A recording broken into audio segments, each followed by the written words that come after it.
Good morning सभी को नमस्कार। मैं अमलेश कुमार। आज मैं टर्म वन एग्ज़ाम से रिलेटेड बात करना चाहूँगा, क्योंकि I think in all CBSE school term one exam is going to start. आज से स्टार्ट हो या कल से हो, 2-3 दिन मतलब कहें तो इस वीक से सभी का जो है टर्म वन एग्ज़ाम स्टार्ट हो चुका है या होने वाला है। किन्हीं का आज होगा, किन्हीं को कल होगा। तो देखिए, टर्म वन एग्ज़ाम का जब बात करें ना, तो क्या होता है कि आपके टोटल जो सिलेबस एनुअल सिलेबस होता है उसका 50% जो है आपका वो टर्म वन में आता है। तो कैसे आप प्रिपरेशन करें, और बहुत सारे लोग जो है टर्म वन को लाइटली लेते हैं। तो चलिए मैं आपको बता दूं। देखिए, टर्म वन एग्ज़ाम जो है वह क्या होता है, आपके सिलेबस का 50% होता है। यानी आप कह सकते हैं कि एनुअल एग्ज़ाम जो है उसका बेस जो होता है वह टर्म वन का सिलेबस होता है। If you are very good in term one exam, it means that कि आपका एनुअल एग्ज़ाम अच्छा होने वाला है। कम एफर्ट में आप एनुअल एग्ज़ाम में अच्छा मार्क्स ला सकते हैं। चलिए, ये सब तो चीज़ है, लेकिन यदि बात करूं कि आप अपना प्रिपरेशन कैसे करें। बहुत सारे बच्चे जो हैं एग्ज़ाम हॉल में जाते हैं और क्वेश्चन देखते ही सब कुछ भूल जाते हैं। कुछ बच्चे ऐसे होते हैं उनको समझ में नहीं आता है कि स्टार्ट कहाँ से करें कि नहीं करें। तो मैं आज बात करना चाह रहा हूँ। देखिए, जिनका आज पेपर है या आपका कल पेपर है, तो सबसे पहले क्या करेंगे कि एग्ज़ाम हॉल में जाते हैं तो क्वेश्चन आपके पास आता है तो बिल्कुल डरना नहीं है। नॉर्मली क्वेश्चन को as a simple piece of paper समझिए, और यू कैन से कि एक न्यूज़ पेपर जैसा समझें। ठीक है। अब क्वेश्चन को आप ये नहीं सोचे कि हम एग्ज़ाम हॉल में हैं, अब क्या होगा, क्वेश्चन कैसा है, नहीं है, ये तो आता था, ये नहीं पढ़े थे, वो नहीं पढ़े। जस्ट ईच एंड एवरीथिंग जो है उस समय भूल जाइए। Treat your question paper like a news paper. जिस प्रकार से न्यूज़ पेपर को आप जब रीड करते हैं, कोई आर्टिकल होता है या कोई ऐसा न्यूज़ होता है जो आप उसको बहुत ही अच्छे ढंग से पढ़ते हैं, क्योंकि उसको लगता है क्या न्यूज़ में दिया हुआ है। सेम वे क्वेश्चन पेपर को आप एक न्यूज़ पेपर का एक आर्टिकल समझें और उसको पढ़ें, क्योंकि आप सभी जानते हैं कि आज के डेट में सभी को 15 मिनट क्वेश्चन पेपर पढ़ने का रीडिंग टाइम होता है। तो हर क्वेश्चन को आप रीड करें, और रीड करने के बाद ना आप देखें कि आप सबसे पहले एक बार रीड आउट कर लीजिए, 15 मिनट में 10 मिनट रीड आउट कर लीजिए। उसके बाद ना दिमाग में एक प्लान बनाइए कि कौन कौन सा क्वेश्चन आपको आता है। जस्ट रिकॉल करें कि क्वेश्चन पढ़े हैं क्या। जो क्वेश्चन पढ़े हुए हैं, जो आपको लग रहा है कि वही क्वेश्चन उसी से रिलेटेड क्वेश्चन है, तो आप उसको टिक करें। जो क्वेश्चन आप पढ़े हैं, जो क्वेश्चन आप पढ़े हैं उससे रिलेटेड आपका यदि क्वेश्चन आता है, उस टॉपिक से रिलेटेड क्वेश्चन आता है, तो उसको आप क्वेश्चन पेपर में मार्क कर लीजिए। ठीक है। एंड देन जो टिक किया हुआ क्वेश्चन है उसको एनालिसिस कीजिए कि कौन सा क्वेश्चंस को आप अच्छे ढंग से लिख सकते हैं। एंड वो कैसे लिख सकते हैं, तो आप आँख को बंद कर लीजिए और रिकॉल कीजिए कि अच्छा ठीक है, फॉर एग्जांपल वेलोसिटी पढ़े थे आप, क्वेश्चन वेलोसिटी से आ गया है, तो अब एक बार रिकॉल करें वेलोसिटी में क्या था। वेलोसिटी, अच्छा, rate of change of displacement with respect to time, यानी टाइम डिस्प्लेसमेंट, अच्छा ये पढ़े थे, इसको हम अच्छे से लिख सकते हैं। एंड इमीडिएट उससे रिलेटेड एग्जाम्पल भी सोच लें आप। ठीक है, तो उसको डबल टिक कर दें। डबल टिक करने के बाद फिर जो है ना, जो आता है उसको बनाना शुरू कर दें। बट बच्चे गलती क्या करते हैं ना कि क्वेश्चन देखते हैं और क्वेश्चन उसी को पढ़ते हैं जो क्वेश्चन वो नहीं पढ़ पाए हैं, या एग्ज़ाम के नाम पर उसका तैयारी नहीं कर पाए हैं। हो सकता है कि जो तैयारी की है उससे रिलेटेड क्वेश्चन ना हो। अब उसी क्वेश्चन को 2 बार 3 बार पढ़ते हैं, बाकी जो आता हुआ क्वेश्चन है वो छोड़ देते हैं। अब उनके दिमाग में घूमने लगता है कि अच्छा, अब तो क्वेश्चन हमसे बनेगा नहीं, क्वेश्चन तो पढ़े नहीं, अब तो सिलेबस में हम उसको पढ़ते तो अच्छा नंबर आता। Why you are worrying about that? Because exam hall क्या होता है, एक प्लेटफॉर्म होता है जहाँ आपको जाकर परफॉर्म करना है। जो भी रूल्स हैं, जो प्रोटोकॉल्स हैं, जो क्वेश्चन पेपर जो बोलता है उसके अनुसार आपको परफॉर्मेंस देना है। तो जो आपको आता है वही ना करेंगे।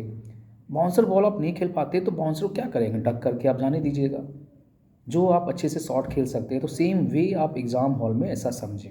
ठीक है, तो ये तो मेरा ओपिनियन है। और आप अपने आप में ना टाइम मैनेजमेंट करना सीखें। और ये टाइम मैनेजमेंट करने के लिए क्या है, यदि कल कोई पेपर है तो प्रिपरेशन जो है ना आप एक दिन पहले कर लें। और यदि कल पेपर है तो आज का यदि एग्जाम्पल लें, तो आज का एग्जाम्पल आप केवल क्या करें कि क्वेश्चंस निकालें।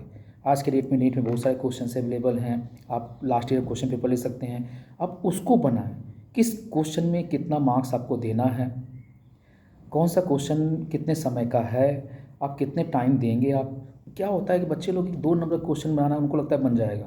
अब एक बार बनाए, 2 बार बनाए, अब उसी में ना इसको तो हम बनाए थे, इसको फिर से बनाएंगे, फिर से बनाएंगे, तो क्या होता है कि जो क्वेश्चन आता है उसका टाइम ख़त्म हो जाता है।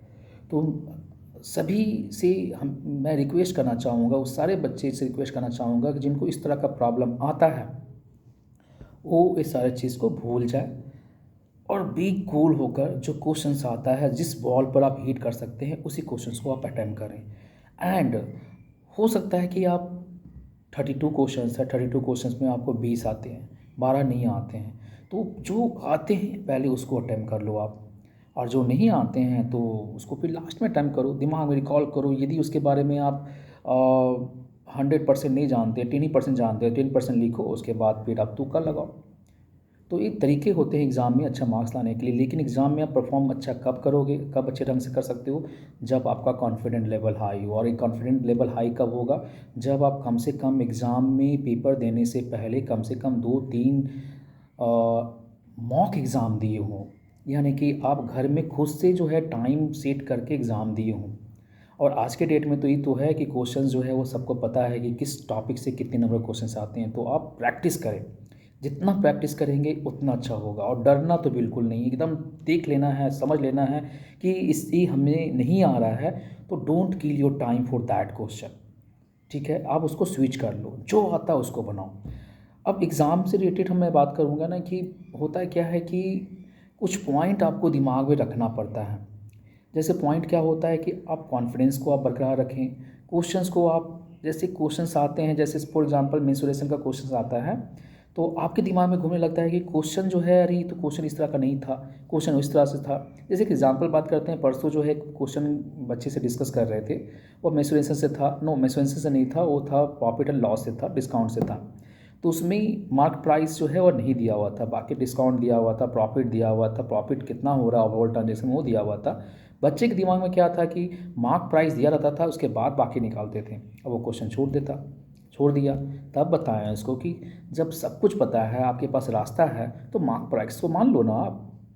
जब प्रॉफिट ओवरऑल ट्रांजेक्शन में प्रॉफिट दिया हुआ है, एसपी निकाल लो, सीपी निकाल लो। डरना नहीं है, ऐसा नहीं कि आप जो पढ़े हैं एज इट इज़ क्वेश्चन आएगा। इसीलिए आप तैयार रहें और कॉन्फिडेंट रहें आप एग्ज़ाम में देने के लिए, और टर्म वन में आप परफॉर्म अच्छा करें। If you want to perform good in annual exam, तो टर्म वन एग्ज़ाम आपका बेस होता है। ठीक है, और बात करते हैं कि प्रिपरेशन जो है आपको, जैसा मैंने बताया कि एक दिन पहले ही आप सारा का सारा आप जो भी आपका सिलेबस है उसको कंप्लीट कर लें। ठीक है, कहीं भी कोई कन्फ्यूज़न नहीं होना चाहिए, टर्म वन को अच्छे ढंग से दें आप। बहुत सारे जो है ना वो क्या करते हैं, बस एग्ज़ाम के समय में आते हैं और जो आता है लिख देते हैं। नहीं नहीं नहीं नहीं, ऐसा मत कीजिए, एग्ज़ाम को थोड़ा सीरियसली लीजिए, क्योंकि ये हैबिट होता है आपका। हैबिट, जैसे कोई भी चीज़ को बार बार करते हैं ना, कोई भी चीज़ को बार बार करते हैं तो वो आदत से हो जाती है। तो एग्ज़ाम भी आप बार बार देंगे ना, तो आपको कॉन्फिडेंस लेवल होगा कि देखिए कंपटीशन तो है, आने वाले समय में कंपटीशन बढ़ती जाती है। हम लोग समय में कंपटीशन कुछ और था, आप लोग समय में कंपटीशन कुछ और है, तो बी अ स्मार्ट। और यस, एक लास्ट में मैं एक बात करना चाहूँगा ना कि smart work is better than hard work. कैसे स्मार्ट वर्क और हार्ड वर्क क्या होता है? हार्ड वर्क का मतलब क्या होता है? Without planning, if you are just study, आप कर रहे हैं, पढ़ाई कर रहे हैं, तो उससे क्या मिलेगा? आप सिलेबस को देखें, आपके पास सैम्पल पेपर है उसको देखें, कौन से चैप्टर से कितने नंबर का क्वेश्चन आता है, किस तरह क्वेश्चन आता है, आप उसका ब्लूप्रिंट तैयार कर लें, पेपर में लिख लें। अच्छा, प्रॉफिट और लॉस से 1 नंबर का क्वेश्चन आता है, 3 नंबर का आता है, अच्छा बस 1 और 3 नंबर क्वेश्चन आता है, तो you need to focus on that one ना। ऑब्जेक्टिव क्वेश्चन है, 3 नंबर क्वेश्चन फोकस करेंगे। यदि मेंसुरेशन का बात करें तो क्या होता है, मेंसुरेशन में आपका हो सकता है 5 नंबर का क्वेश्चन आता हो और 2 नंबर का आता हो, तो you do not need to focus on the objective questions. तो उस वे में आप देखिए किस टॉपिक से, यदि मैं कंप्यूटर से बात करता हूँ तो जैसे मैटप्लॉटलिब का है, तो मैटप्लॉटलिब में आपको पता है कि 4 नंबर का, 2 नंबर का, 1 नंबर का, यानी 4 और 2 1 नंबर का क्वेश्चन आता है। तो आप उस तरह से तैयारी करें। अब यदि सीरीज़ का बात करें, पाइथन सीरीज़ का बात करें, पंडा सीरीज़ का बात करें, तो क्या होता है, 1 नंबर का आता है, 2 नंबर का, 3 नंबर आता है, तो आपको लॉन्ग के बारे में बात नहीं करना है। तो you need to focus, confidence high होना चाहिए, और ध्यान रखना कि यस, कि क्वेश्चंस को हम ही सॉल्व करेंगे, क्वेश्चंस मेरे लिए बना हुआ है। एंड अपने आप को मोटिवेट करें, जैसे आप लोग को 9-10 क्लास में बताते हैं ना सेल्फ मैनेजमेंट स्किल, कि जब भी आपको लगता है कि जो है कॉन्फिडेंस लो हो रहा है या दिमाग नहीं काम कर रहा है, तो start deep breathing immediate, no one is going to stop you. यदि एग्जाम में आपको कुछ समझ नहीं आ रहा है, close your eyes, just start meditation for 2 minutes. अपने आप में बात करो, सेल्फ टॉकिंग करो, है ना, अपने आप को मोटिवेट करते रहो, तो उससे आपको जरूर बन जाएगा। ठीक है, और एग्ज़ाम के समय में ना माहौल को कूल रखो, घर में भी माहौल को कूल रखो। हो सकता है कि इस समय जो है टाइम पर आपका खाना नहीं मिल रहा हो, किसी कारण से जो है वो आपको कुछ लाइट का प्रॉब्लम हो, तो देखिए बी प्रोफेशनल, मैं बार बार बात करता हूँ बी प्रोफेशनल। ये सारी चीज़ें ना आपको खुद से मैनेज करनी है। लाइट है, नहीं है, खाना टाइम पे मिल रहा है, नहीं, आप यदि खाना टाइम पे नहीं मिल रहा है तो वाई आप चिल्लाना शुरू करो मम्मी पर कि मैं पढ़ाई कर रहा हूँ, ऐसे कर रहा हूँ। पढ़ाई आप मम्मी पापा के लिए नहीं कर रहे हैं, पढ़ाई आप अपने भैया के लिए नहीं कर रहे हैं, पढ़ाई आप अपने लिए कर रहे हैं। आज आपको जॉब मिल जाएगी, अच्छा आज अपने आप सेटल कर जाएंगे ना, तो you are not going to give money to your brother और सिस्टर। अब समय चेंज हो गया कि आप पापा मम्मी को भी जो है आप ये करेंगे, टाइम ही नहीं होता है। तो ये ध्यान रखना है कि आने वाले समय फ्यूचर के बारे में आप सोचें और उसके अनुसार मेहनत करें। आज यदि आप पढ़ाई करते हैं तो आने वाला फ्यूचर्स, क्योंकि बहुत सारे आप रील देखते हैं, शॉर्ट देखते हैं, उसमें क्या है, उसमें दिया होता है एक, शायद एक मैंने देखा था, आज से 1.5 महीने पहले देखा था कि एक लेबर था, वो काम कर रहा था, बोल रहा था कि आप 8 घंटा पढ़ाई नहीं करोगे ना तो 8 घंटा लेबर का काम करने के लिए तैयार रहो आप। और ये फैक्ट है, क्योंकि यू पीपल आर लकी कि आपको स्कूल इतने अच्छे मिल रहे हैं, सारे रिसोर्सेस आपको हैं। ठीक है, हम लोग के समय में और हमारे फादर के समय में क्या था, रिसोर्सेस नहीं होता था बुक के लिए, या जो भी लाइब्रेरी जाना पड़ता था, लाइब्रेरी भी बहुत दूर हुआ करता था। यू पीपल आर लकी कि आपके लाइब्रेरी स्कूल में हैं, टीचर्स कोऑपरेटिव हैं, आप जिस समय टीचर से बात करें आपको हेल्प करते हैं, रिसोर्सेस इतने सारे हैं, यूट्यूब चैनल से इतने सारे हैं। सारे क्वेश्चंस का, यदि कोई क्वेश्चन नहीं आता है आपको तो आपको नेट में मिल जाता है। बट यस, एक चीज़ ध्यान रख लेना कि ऐसा नहीं कि आप फ़ोन का मिसयूज करें, नेट का मिसयूज करें। मेरे कहने का मतलब क्या है कि एग्ज़ाम है कल और आज आप फ़ोन लेकर बैठ गए, 6 से लेकर 10 बजे तक क्वेश्चन ही ढूंढ रहे, नहीं नहीं नहीं नहीं। सेल्फ स्टडी के समय, फॉर एग्ज़ाम्पल 7 से 10 बैठते हैं, 7 से 11 बैठते हैं, उस समय आपके पास मोबाइल, फेसबुक, इस सारे चीज़ से आप दूर रहें। वो जो सेल्फ स्टडी का टाइम है, whatever resources you have collected, या आप जो भी करना है वह सेल्फ स्टडी से पहले कर लें। लंच कर रहे हैं उस समय आप खाना खाने आधे घंटे बाद थोड़ा सा बैठ जाए, चाहिए इस सारा चीज़ का हमें व्यवस्था करना है, वो बुक उनसे मांग के करना है, वो नोट्स उनसे मांग के करना है। ऐसा नहीं कि पढ़ाई के समय में 7 बजे बैठे आप और फ़ोन करें, ये थोड़ा हमको भेज दो ना, वो उसका नोट्स भेज दो ना, हमको पढ़ाई करना है। If you are doing this thing ना, means you are just playing with your life, you are killing your important time.